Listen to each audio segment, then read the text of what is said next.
Hey guys, so quick story. So I was 5, and there was a new girl in our class. I didn't think she'd be nice, so I left her alone. But about 2 hours into the day, it was recess. She was stood by the fences and she wasn't talking to anyone.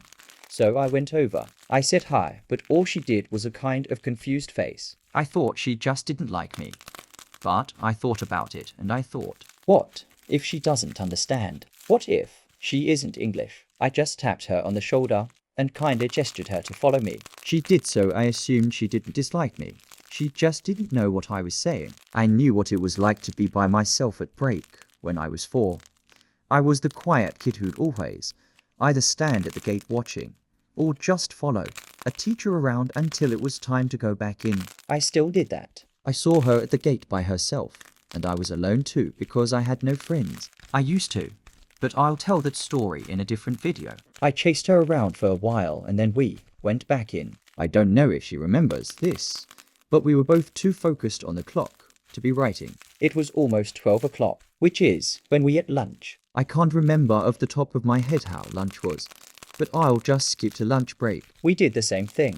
just goofing around and trying to gesture what we were trying to say. It didn't always work, but it was something. Time passed, and she started speaking. We could fully understand each other now. We could have full conversations. Of course, she didn't know some words, but she knew most. It was very impressive how much she improved. We became best friends. We actually never asked if we wanted to be friends.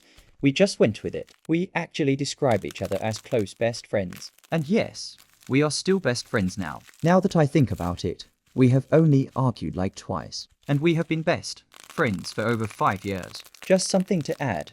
My mum was friends with someone, and her friend's daughter likes to talk to me sometimes. She always saw me with my friend, and once when she was absent, she asked, "Where is your sister?" I thought that it was adorable that she thought we were sisters. We always walk to school together, so it makes sense. But no, we are not related. Sadly, she had to move to a different school near the end of year 5. But I did have another friend, so at least I wasn't completely alone. But don't worry, I still have her on my contacts, and also I go to her house sometimes, and she comes to my house, so we can have sleepovers and stuff. I can call her whenever I want, and she can call me whenever, so we are fine. there are no arguments between us right now. I feel like we'd be friends until we die. We are that close. Bye bye.